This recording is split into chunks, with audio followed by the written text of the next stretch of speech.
At si Dennis Padilla po ay pinagtatanggol po ang kanyang kamag-anak na si Robin Padilla. Hindi daw siya bobo. Oh! Aray ko. Pakinggan natin. Naman ng negative na comments na nakukuha niya, lalo pa siyang nabe-bless. Hindi rin. Kaya nagulat ako na in spite of all the negative na mga write-up kay Robin, nakita mo naman, number 1 ang survey niya. Number 2 sa vice presidential. Tsaka yung survey niya matataas. Ang numbers are so high na alam mo na nandun yung tiwala. Ano pinakamasakit na narinig mo na sinabi ni Robin? Yung ako, nasasaktan ako doon sa sinasabi na bobo. Bobo naman talaga, Dennis eh. Ano ka ba? Dennis, hindi to pelikula. Totoong buhay to. Aray ko. Ha? Dennis, bobo si Robin. Anong gusto mo itawag namin? Oh, I hate that word. Kumbaga, lahat naman ng tao, wala namang bobong tao. meron si Robin. Meron, Dennis, si Robin. Ikaw ba naman sasabihan yung prosecutor wag masyadong bias? Bobo yun.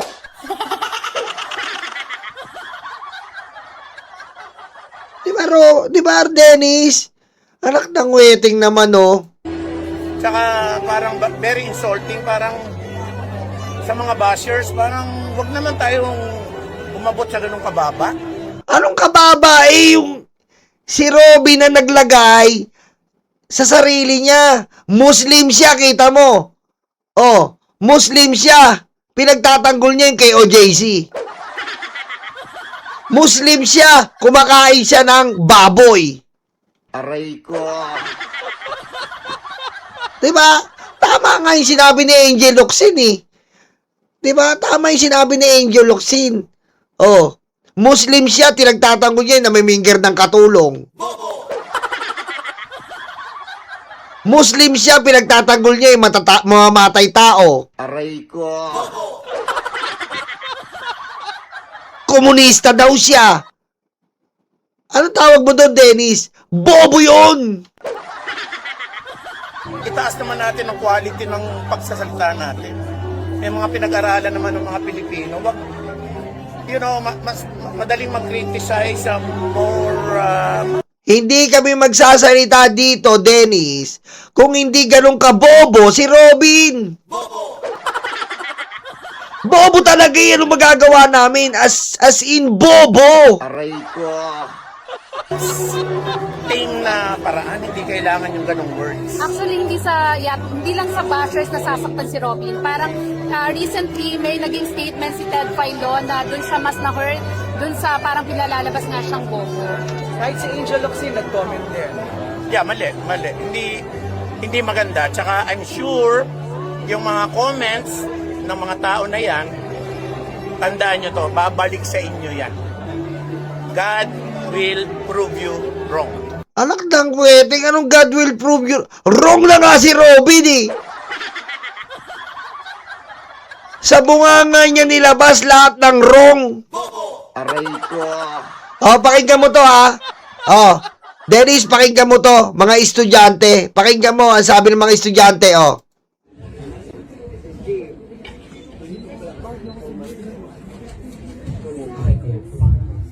Robin Padilla. Bobo, bobo, bobo. Natuloy Oh, kita mo ha, Robin Padilla. Bobo, bobo, bobo. Daming bobo nun. Aray ko. Oh, pakinggan mo mga estudyante, oh. ka pa man ding nasa Senado, pero ano bang naiambag mo? Ano bang naitulong mo? Naturingan ka pa ding senador, pero may naitulong ka ba? Ano bang naiambag mo sa Pilipinas? Oh, ano daw naiambag ni Robin? Kundi bobo, bobo, bobo. Aray ko. Mga estudyante na yan. Oh, puro kabobohan talaga eh. Oh, Saksi ako sa kanyang mga nagawa at wala siyang nagawa.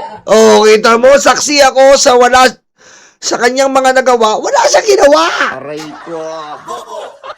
Oh, mga kabataan yan ha, oh. Guess what?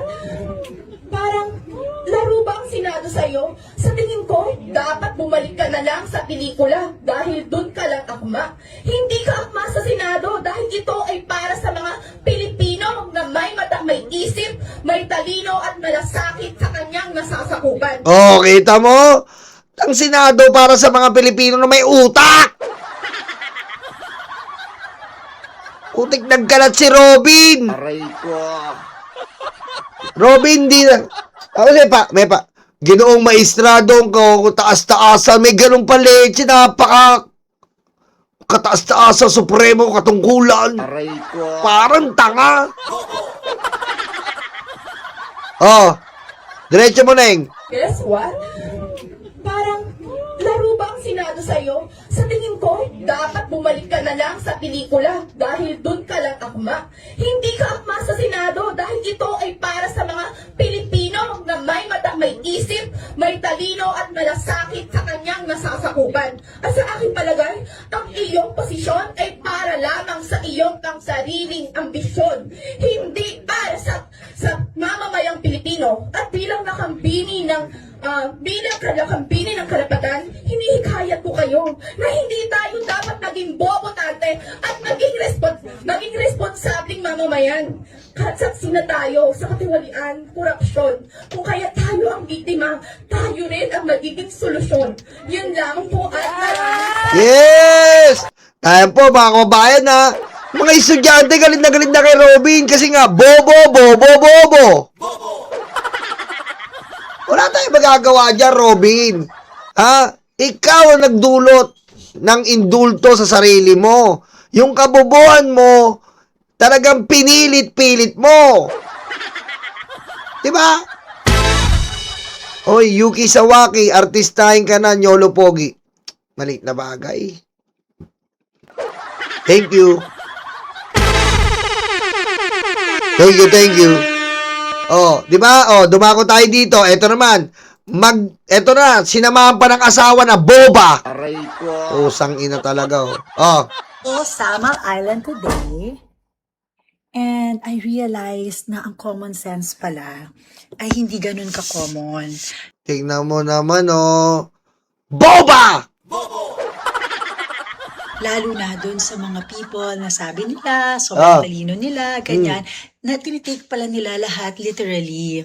Gusto ko lang i-share sa inyo. Alam mo, Mariel, huwag ka magpanggap. Bobo ka. Kasi nga, pag nagpapaturo ka ng gluta, hindi sa Senado, tanga-tanga. Ha? Nagmamalaki ka pa? Bobo naman talaga yung asawa mo. Nagtuturo ka ng gluta sa opisina niya. Pangtaong bayan yon. Aray ko. Sige pa rin ang depensa mo. Hindi ka pa naman engot. Na nagre-resurface ulit yung video na ginawa ko back in 2022. Ginawa ko yung video na yon kasi si Robin tumatakbo nun.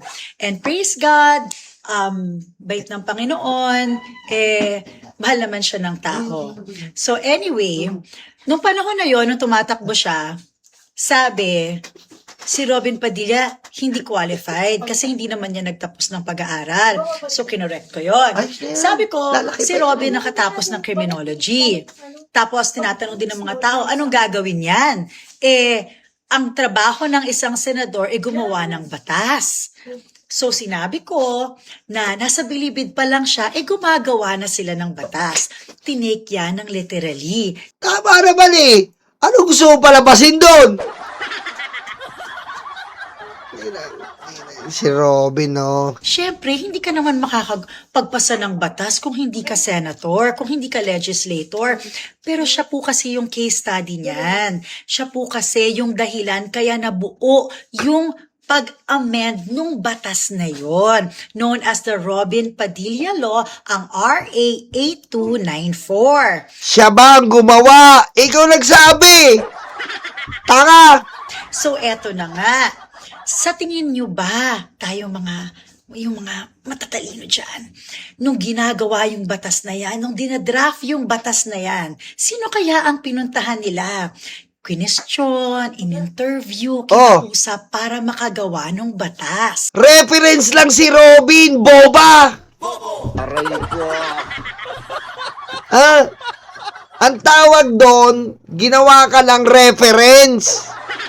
Hindi siya yung gumawa ng batas. Dahil siya nga ang may prime involvement diyan sa batas na ginawa.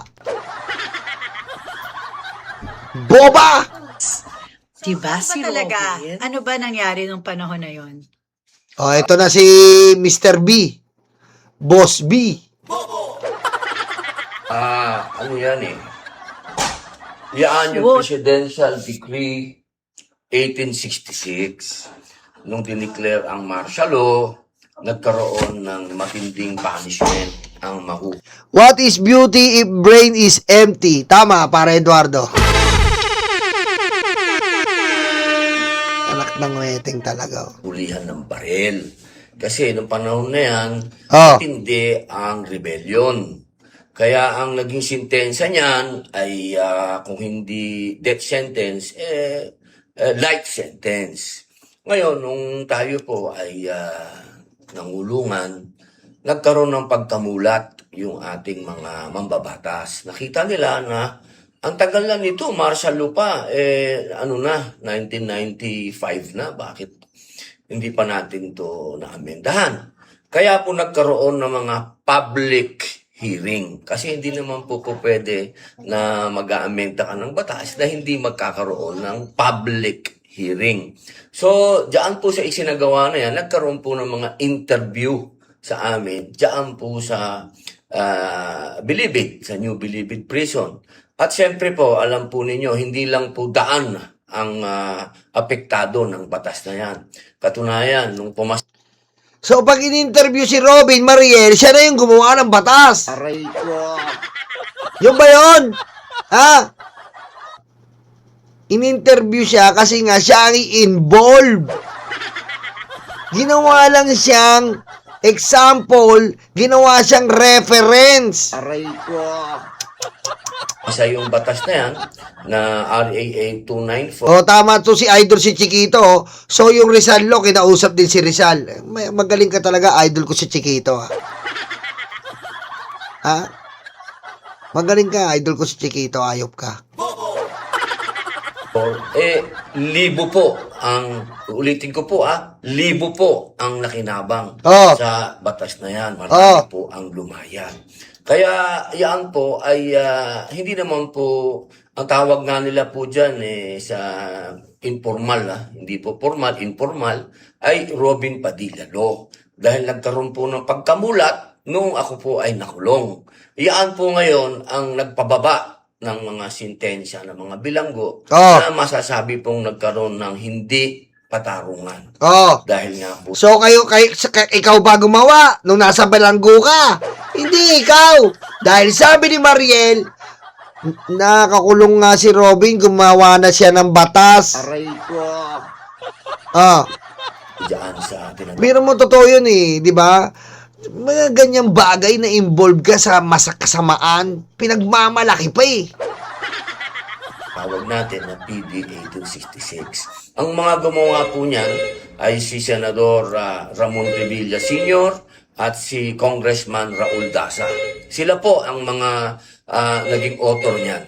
Opo, tinatawag na po ako. Tinatawag na nga kami. Okay. O sige. So anyway, we're going back to the island already. Kita mo? Kabobohan na ito ni Mariel Yan lang, para alam nyo po that ako, I am many things, but I am not a liar. Tay, we are... Liar. Malaking kasinungalingan na nga yung nangyaring senador si Robin Aray ko. Malaking kasinungalingan na nga yun Naging senador si Robin Malaking budol O, yan po mga kababayan Ay nako. Abangan po natin yung live natin bukas. Maraming salamat po sa inyo mga kababayan.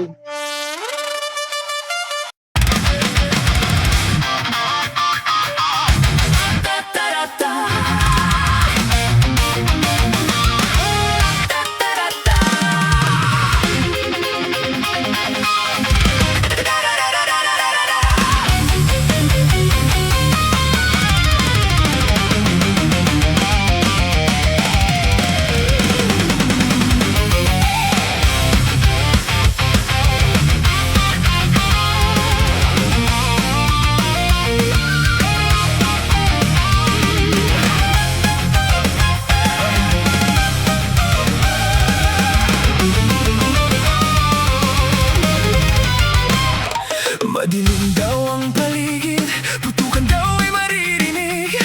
Takot sa kanilang mata, ikaw ay madadala. Huwag kang palinlang kaibigan, Judas na 13 yan. Sinira nila ang Senado, sobrang ganit mga ito. Hindi nyo na maloloko mga Pilipino. Gising na gising kami sa kabobohan nyo. Di bumenta ang pelikula, pati ang drama. Sa sobrang kapal ng mukha, nangungumusta pa. Hindi nyo na maloloko mga Pilipino. Gising na gising kami sa kabobohan nyo. Di bumenta ang pelikula, pati ang drama. Sa sobrang kapal ng mukha, nangungumusta pa. May kaso at may sabit, sila sama-sama. Sigaw ng puso'y Duterte, abay nakakaputang ina.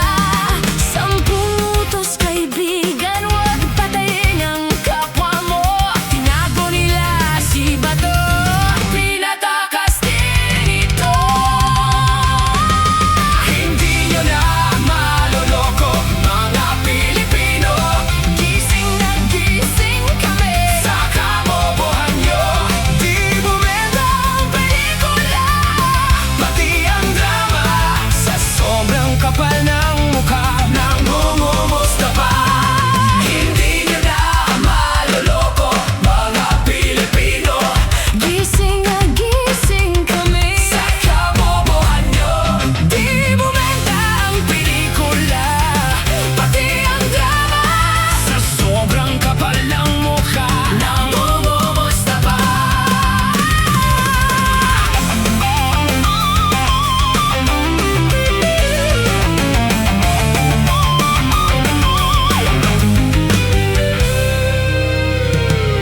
Madudumi ang taktika para lang kay Sara.